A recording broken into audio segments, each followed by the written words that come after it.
Bonjour à toutes et à tous et bienvenue à ce nouveau podcast. Alors aujourd'hui les gars, on va parler du banger de l'UFC 309 qui était le combat entre Charles Oliveira et Michael Chandler.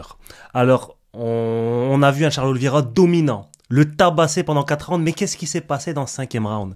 Le round était vraiment divertissant et on va parler de tout ce qui s'est passé dans ce combat après le générique.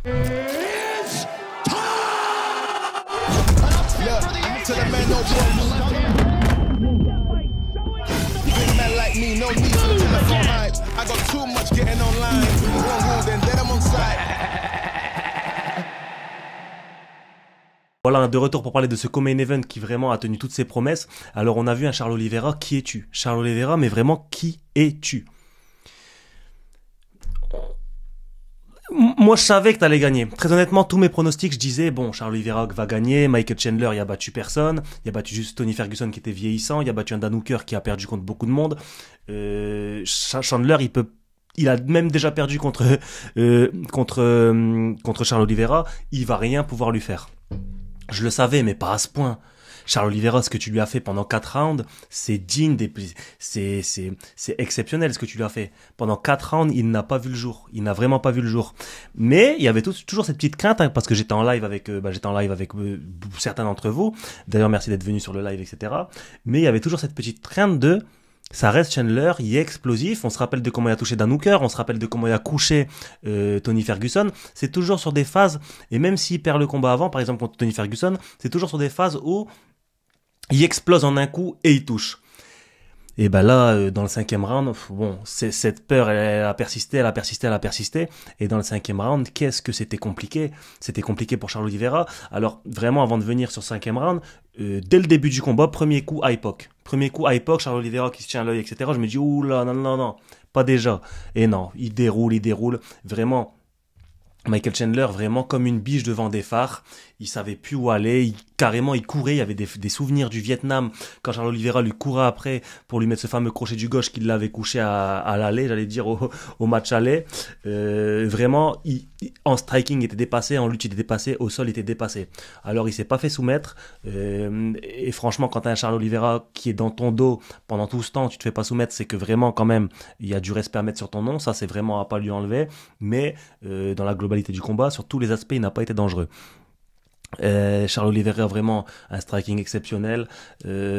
Franchement, moi, c'est le combattant qui me régale le plus à voir combattre. Son style de combat, son élégance quand il combat, sa façon de distribuer les coups, sa façon de faire les transitions, striking, lutte, sol, sa façon d'être offensif au sol, de toujours chercher à mettre en danger, à être en mouvement, etc. Franchement magnifique. Donc ce premier round où Charles Oliveira il arrive à maintenir au sol des gros coudes, etc. Franchement, il n'y a rien à dire. Et pendant 4 rounds, ça a été ça. Pendant 4 rounds, c'était de la domination totale. Maintenant, je vous parlais du 5e round tout à l'heure. Il a posé problème ce 5e round, puisque, bon là les gars, il est 9h du matin, j'ai toujours pas dormi, donc peut-être que j'ai les souvenirs qui sont un peu flous, mais je me rappelle que bon, Charles Oliveira, il domine ce round, ok, jusqu'à ce que Michael Chandler le touche. Et là, quand Michael Chandler le touche, on est passé à ça d'un retournement de situation exceptionnel, parce que bon, Michael Chandler en striking était vraiment très brouillon, il cherchait vraiment qu'à faire mal, très explosif, il envoyait des gros coups, et Charles Oliveira il avait juste à esquiver, et carrément Michael Chandler il partait dans le vide, il tombait, bon c'était un peu cartoonesque on va dire, mais à un moment donné ça a touché, et Charles Oliveira sur le reculoir, il se fait chasser par Michael Chandler, et Michael Chandler il met un coup. Et vraiment, heureusement qu'il a glissé. Charles Oliveira a pu passer dans son dos, a pu essayer de le ramener au sol pour canaliser la tempête et finir le round comme ça. Parce que s'il n'avait pas glissé, on aurait peut-être vu un Charles Oliveira différent. Parce que, justement, Charles Oliveira, après, il se fait ramener au sol. Il se prend des sacrés coups au sol. Donc, Chandler, il frappe. Il glisse, Charles Oliveira arrive à le ramener au sol, Chandler retourne la situation puisque Charles Oliveira est un peu sonné, et là au sol il prend des sacrés coups, et j'ai cru que ça allait être fini, hein. J'étais en live avec certains d'entre vous, on était un peu, non c'est dommage, on était en mode non c'est dommage, après tout ce que t'as fait tu peux pas te faire finir comme ça, donc voilà, avec un peu de chance il arrive à revenir, et encore c'est cette façon pour lui de sécuriser le combat, de venir dans le dos, etc. Et à un moment donné, il va dans le dos de Michael Chandler. Peut-être que je sautais des étapes, etc. Mais dans la globalité, c'est ça. À un moment donné, il va dans le dos de Michael Chandler. Et qu'est-ce qu'il fait pas? Qu'est-ce qu'il fait pas, Michael Chandler? Le mec aime trop le divertissement. Et on parlera même de son interview d'après combat après. Ce mec aime le divertissement. Vous vous rappelez au premier combat, il y a un moment donné où Charles Oliveira est dans le dos de Michael Chandler. Et Michael Chandler, il saute en arrière. Il saute en arrière. Il y a même eu une photo épique, etc. Par rapport à ça. Et ben là, Charles Oliveira est dans le dos de Michael Chandler, 5e round, ils viennent de se tabasser pendant 5 rounds, et Michael Chandler, il regarde le public, alors je sais pas il dit quoi exactement, mais un truc du genre, je vais me le faire, je vais le faire, je vous jure que je vais le faire, je vous jure que je vais sauter, un truc du genre, et il se jette en arrière, comme un symbole. Et comme si c'était pas suffisant, il se relève, et il se rejette en arrière, comme un symbole. Charles Oliveira, Michael Chandler, ta place, elle est peut-être à la WWE. Parce que nous, on t'aime. T'es un gars, tu proposes du divertissement, mais t'es musclé, t'es énergique, tu proposes du divertissement. Va à la WWE, tu feras plus de sous, plutôt que d'attendre Conor McGregor, parce qu'on le sait, dans ton interview d'après-combat, t'as encore réclamé Conor McGregor. Toujours avec cette même voix, Conor McGregor! Si tu peux, t'étais en mode si tu peux. Genre en mode tu le provoques, ouais, vieillard, si tu peux encore venir. Mais on n'est plus dans la cour de la cour de récré. Si Conor McGregor il veut pas te combattre, il va pas te combattre. C'est pas parce que tu essayes de le narguer en lui disant ouais t'es trop vieux, t'es trop vieux. C'est pas pour ça qu'il va revenir. Donc essaie de négocier un petit contrat à la WWE. T'es américain, tu vas vendre. Regarde même Logan Paul il vend.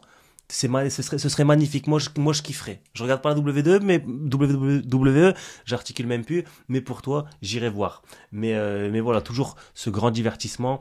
Par contre, le dernier round sauve Michael Chandler, très clairement. Parce que s'il n'y avait pas ce dernier round, les critiques, ce serait 5-0, 5 rounds à 0, une masterclass. Michael Chandler, il a même pas mis en danger une seule fois. Donc heureusement qu'il le met en danger à la fin comme ça. Et c'est vraiment, vraiment, vraiment chaud pour Charles Oliveira. Et d'ailleurs, je voulais parler d'un truc. Les gars, vous voyez quand Charles Oliveira, il prend la tempête, Chandler, il met un coup, il glisse. Et ensuite, Charles Oliveira, il arrive à le ramener au sol. Puis après, ça scramble. Comme Charles Oliveira est sonné, Michael Chandler prend le dessus. Et il commence à le grand and pound. L'arbitre, tu fais quoi? Il lui met au moins 10 coups, 10 manchettes, 10 coups de poing derrière la tête, mais derrière la tête, devant ses yeux. Et l'arbitre, il fait rien. Si c'est pour faire ça, Dana White, va dans la FMMAF, il y a des MMA League, tu prends les arbitres de la MMA League. Je te jure qu'ils sont compétents. À la FMMAF, on a des arbitres qui sont compétents. Prends-les. Parce que t'as des arbitres qui sont pas compétents. Le mec, il lui met 10 coups derrière la tête, ça bouge pas. Heureusement que Charles Oliveira ne comptait pas sur toi. Et il s'en est sorti par lui-même. Parce que s'il comptait sur toi, il serait peut-être mort à l'heure qu'il est. Il serait peut-être mort. Et t'aurais eu ça sur la conscience.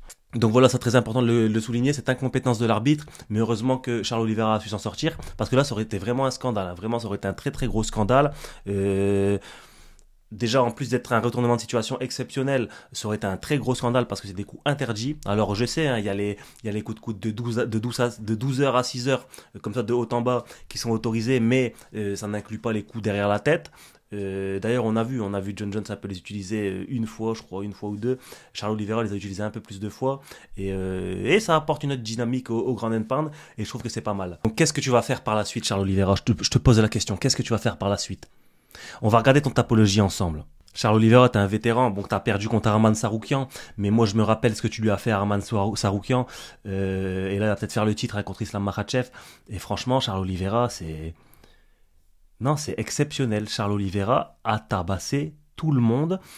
Il y a juste contre Arman Saroukian, mais c'est une split décision, et le combat il était très très serré, il était à deux doigts de l'endormir, etc. Donc franchement, Charles Oliveira a le niveau d'Arman Saroukian très largement. En fait, Charles Oliveira, pour moi, il est vraiment deuxième dans cette catégorie. Franchement, je vois pas qui est devant Charles Oliveira dans cette catégorie. Il les a tapés. Donc il y a vraiment Islam Makhachev qui arrive pas à taper. Il devait avoir la revanche contre lui, mais ça a été annulé. Là, on semble se diriger vers un Islam Makhachev contre Arman Saroukian 2. Mais à part Islam Makhachev, qui met en danger réellement Charles Oliveira? Parce qu'on va me dire Arman Saroukian, mais comme j'ai dit, c'était en split décision. Et le combat, franchement, c'était chaud pour Arman. Donc il le met pas vraiment en danger. Qui vraiment vient mettre en danger Charles Oliveira? Donc la suite pour lui, ça va être qui? Et c'est ça qui est intéressant de se demander, et ça fera peut-être l'objet d'un podcast où on rentrera plus en détail, etc. Mais la suite pour Charles Oliveira, il les a tabassés. Islam Makhachev encore parce qu'il y avait la revanche de prévu, mais pour cela il va falloir qu'il attende longtemps. Mais Charles Oliveira c'est une superstar donc il peut se permettre d'attendre longtemps. C'est tout un schéma à se faire, mais en tout cas on essaiera de se tenir informé. En tout cas les gars, superbe événement. Enfin, superbe événement. J'ai pas tout regardé hein, non plus, mais il y a eu quelques beaux combats par-ci par-là. Le retour de John Jones, j'ai fait un podcast dessus. N'hésitez pas à aller le voir. Et ce combat, franchement, pour moi, c'est le combat qui était le plus divertissant. En tout cas dans le 5e round, mais en tout cas les 4 premiers rounds, c'était une totale maîtrise de la part de Charles Oliveira. Vraiment serein dans ce qu'il fait, son striking au top, ses amenés au sol. On dit Michael Chandler, c'est un gros lutteur, il le ramenait au sol. Franchement, c'était magnifique. N'hésitez pas à dire en commentaire ce que vous avez pensé de ce combat. N'hésitez pas aussi à mettre dans les commentaires qui vous voyez. La suite pour Charles Oliveira, ce serait quoi? Et après, je prendrai vos commentaires, etc. On essaiera de faire un autre podcast plus approfondi. N'hésitez pas à liker la vidéo. N'hésitez pas à activer la cloche, à vous abonner à la chaîne. Parce qu'en ce moment, comme vous avez pu le voir, je fais de plus en plus de live. Je poste de plus en plus de podcasts. Donc, si vous voulez participer à cette croissance de la chaîne, n'hésitez pas à participer en likant et en vous abonnant. Moi, ça m'aide beaucoup. Et voilà. Les gars, je vous dis merci beaucoup. J'espère que vous avez kiffé l'événement. J'espère que vous passez un bon week-end. Bientôt la semaine. Et nous, on se dit à la prochaine. Ciao.